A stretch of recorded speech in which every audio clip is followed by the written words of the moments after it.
Students, welcome to NK Baba GS classes. हमने पिछले कई एक दिनों से क्लास 10th के क्रैश कोर्स पढ़ाते आ रहे हैं और काफ़ी महत्वपूर्ण क्वेश्चंस को हम पढ़ा रहे हैं। वो एग्जामिनेशन में 100% आएगा और आप लोगों को इसके लिए हम प्रयास मेहनत करने की ज़रूरत है। देखिए, आप लोगों के लिए बहुत कम समय बचा है और उस कम समय में अच्छा रिजल्ट कैसे आएगा, कैसे आप साइंस में अच्छा स्कोर करेंगे, उसके लिए हम बहुत अच्छे ढंग से आप लोगों को पढ़ा रहे हैं। इसमें आप लोगों को कोई टेंशन नहीं लेना है कि बहुत समय निकल गया, कम समय है, कैसे पढ़ेंगे, कैसे रिजल्ट आएगा। गैस पासपोर्ट, क्वेश्चन बैंक, ये सारे चीज़ के लिए परेशान होते रहते हैं, लेकिन ये सब की ज़रूरत नहीं है। बस मैं 10-12 क्वेश्चन, 8 से 10, 12, 14, 15 क्वेश्चन तक हम आपको प्रतिदिन पढ़ा रहे हैं, वह काफ़ी है। आपको अभी भी आप दिन के अनुसार गिनेंगे तो आप मान लीजिए कि 60-70 दिन तो जरूर ही ना है, और उस 70 दिन में आप यदि 10-10 क्वेश्चन का प्रैक्टिस कर लेते हैं तो जान लीजिए कि बहुत सारे 700 क्वेश्चन हो जाएंगे। और यह आपको कितने क्वेश्चन का जवाब देना है आप समझ रहे हैं, आपसे हो जाएगा। और साथ ही साथ डिस्क्रिप्टिव क्वेश्चन है, 2 मार्क्स का है, 5 मार्क्स का है, सारे के सारे क्वेश्चन हो जाएंगे। ये फिजिक्स, केमिस्ट्री और बायो तीनों मैं बहुत अच्छी तरह से पढ़ा देंगे। आपको चिंता करने की जरूरत नहीं है। आपको धैर्य और साहस और हिम्मत की ज़रूरत है, आपको कंसंट्रेशन की ज़रूरत है, आपको एकाग्रता की ज़रूरत है, आपको चिंतन करने की ज़रूरत है। आप पढ़िए, चैनल से जुड़े रहिए और प्रतिदिन मैं आप लोगों को फिजिक्स, केमिस्ट्री, बायो पढ़ाते रहूँगा और यहाँ से कहीं दिक्कत नहीं होगा। तो आप देखिए, हमने पिछले क्लास में भी केमिस्ट्री का बहुत सारे ऑब्जेक्टिव क्वेश्चन रखे हैं। आज भी हम केमिस्ट्री ही रख रहे हैं। इसमें है संगमरमर का रासायनिक सूत्र क्या है। संगमरमर कैल्शियम कार्बोनेट CaCO3 होता है। अब जानते होंगे ये काफ़ी पॉपुलर है। CaCO3 कैल्शियम कार्बोनेट को ही संगमरमर कहते हैं। तो इसमें देखिए, आपको CaO है, कली चूना हुआ, यह बूझा हुआ चूना का सूत्र है, और ये क्या है, CaCO3 संगमरमर है या कैल्शियम कार्बोनेट है या चूना पत्थर है।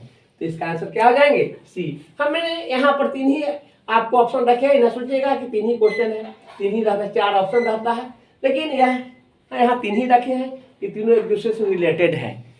तो आप जानेंगे नेक्स्ट क्वेश्चन कि रासायनिक अभिक्रिया के दौरान किसी पदार्थ में ऑक्सीजन का योग कहलाता है। आप जानेंगे कि रासायनिक अभिक्रिया के दौरान किसी पदार्थ में ऑक्सीजन का योग जो है वो अपचयन कहलाता है। यदि हाइड्रोजन का योग रहता अपचयन कहलाता, और ऑक्सीजन का योग है तो क्या होगा, अपचयन। अपचयन इसका आंसर होगा। आप इसको ध्यान रखेंगे, काफी इंपॉर्टेंट क्वेश्चन है। नेक्स्ट है धोबिया सोडा। धोबिया सोडा या वाशिंग सोडा, धोबिया सोडा कहिए या धोबन सोडा कहिए या वाशिंग सोडा कहिए, बात एक ही है। तरह तरह से भाषा बदल करके आप लोगों से क्वेश्चन पूछे जाएंगे। एक ही शब्द को रट करके आप कंफ्यूज नहीं करेंगे। धोबिया सोडा, धोबा सोडा या आपको वाशिंग सोडा। इसका सूत्र होता है Na2CO3 10H2O। यहाँ देखिए कौन है इसका, यह है NaHCO3। ये खावर सोडा का सूत्र है, बेकिंग सोडा का सूत्र है Na2CO3 10H2O। यही इसका आंसर होगा। सोडियम कार्बोनेट डेकाहाइड्रेट इसका रासायनिक नाम है। अब आएंगे दांतों को साफ करने के लिए दंत मंजन प्रायः होता है। दांतों को साफ करने के लिए दंत मंजन प्रायः होता है। ये तो दिन प्रतिदिन हम लोग ब्रश करते हैं। आप कभी सोचिए कि वह किस तरह का प्रकृति होगा, कैसा नेचर का होगा, क्षारीय होगा या अम्लीय होगा या लवण युक्त होगा। आपको लगेगा कि यह जो होते हैं क्षारीय होता है, बेसिक प्रकृति का होता है। टूथपेस्ट, हमने पिछले क्लास में भी हम टूथपेस्ट की बात किए थे, जस्ट इसको भाषा बदल दिया है। यह हो जाएंगे, ये भी क्या होगा, क्षारीय होगा। इसका आंसर क्या हो जाएंगे, ए हो जाएंगे। ध्यान रखेंगे, बहुत इंपॉर्टेंट है। और इसके बाद तो नेक्स्ट है कि हमारा शरीर किस pH मान के बीच कार्य करता है। मानव के शरीर जो है, हम लोगों का शरीर का जो pH मान है वह आपको स्लाइटली अल्कालाइन होता है, यानी वह क्षारीय टाइप प्रकृति का होता है। वह मानव का रक्त जो है वह आपको नमकीन होता है, वह 7 से ज़्यादा होता है उसमें। तो आप यह देखेंगे कि मानव के शरीर किस पीएच मान के बीच कार्य करता है, तो 4 से 4.8 ही नहीं होगा, ये अम्लीय है। दूसरा है 5 से 5.8, ये भी नहीं होगा, ये भी अम्लीय है।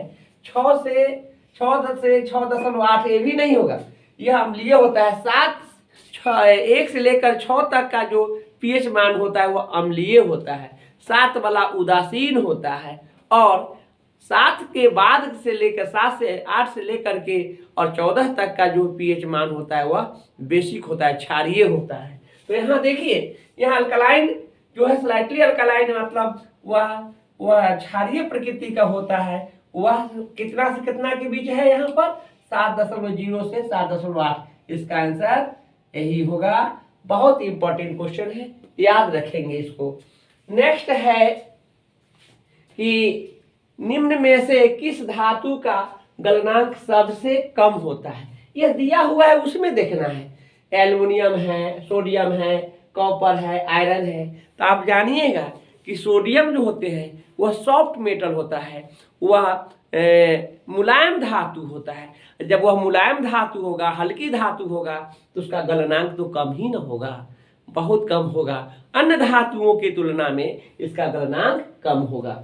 यानी lithium, sodium, potassium, rubidium, caesium, francium, यह क्षारीय धातु है, और इन क्षारीय धातुओं का गलनांक कम होता है अन्य धातुओं के तुलना में। तो इसका आंसर कौन होगा? इसका आंसर होगा बी होगा। यह है आपको सोडियम। नेक्स्ट है, क्लोरीन के परमाणु की वाह्यतम कक्षा में इलेक्ट्रॉनों की संख्या कितनी होती है? क्लोरीन के परमाणु की बाह्यतम कक्षा में इलेक्ट्रॉनों की संख्या कितनी होती है?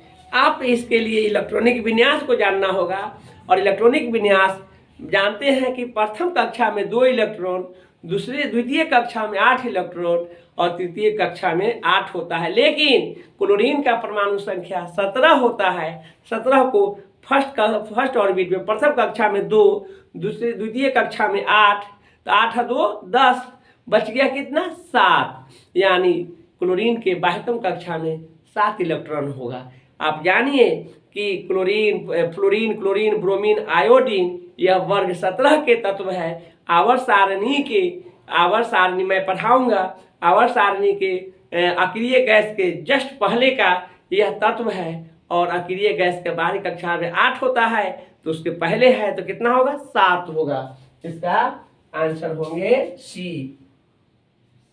नेक्स्ट है, कौन सा अधातु कमरे के तापमान पर तरल या द्रव अवस्था में पाया जाता है? देखिए, यहाँ पर धातु रहता तो पारा होता, मर्क्यूरी होता, Hg होता, लेकिन यहाँ इसकी बात किसकी किया जा रहा है? अधातु का। तो अधातु में एक ही है। 118 तत्वों में 16 तत्व जो है अधातु है, जिसमें आपको एक ही अधातु जो ब्रोमीन है, जो हैलोजन फैमिली के तत्व है, जो वर्ग 17 के तत्व है, वह आपको ब्रोमीन है। जो तरल कहिए या द्रव कहिए या लिक्विड स्टेट में कहिए, वह होता है। काफी महत्वपूर्ण क्वेश्चन है। इसका आंसर हो जाएंगे ब्रोमीन। लेकिन धातु कहता तो मर्क्यूरी होता, मरकरी अर्थात पारा, जिसका सिंबल Hg होता है। तो इस तरह से आप जानेंगे कि इसका आंसर कौन होगा? इसका आंसर ब्रोमीन होगा। तो इस तरह से आपको हम कुछ क्वेश्चंस का प्रैक्टिस कराया है, और वैसे क्वेश्चन को प्रैक्टिस कराया है जो एग्जामिनेशन में आएगा। इस बात को ध्यान में रखिए मेरे प्यारे विद्यार्थी, और सभी क्वेश्चनों को तैयारी कीजिए, क्योंकि एग्जामिनेशन निकट है। मैं चाहता हूं कि हमसे जुड़कर और अच्छा से अच्छा स्कोरिंग करें, ताकि फिर आने वाले 11th-12th में मैं आप लोगों को बहुत अच्छे ढंग से पढ़ाएं। इस बात को ध्यान में रखिए, क्योंकि आपके पास जिम्मेवारी है।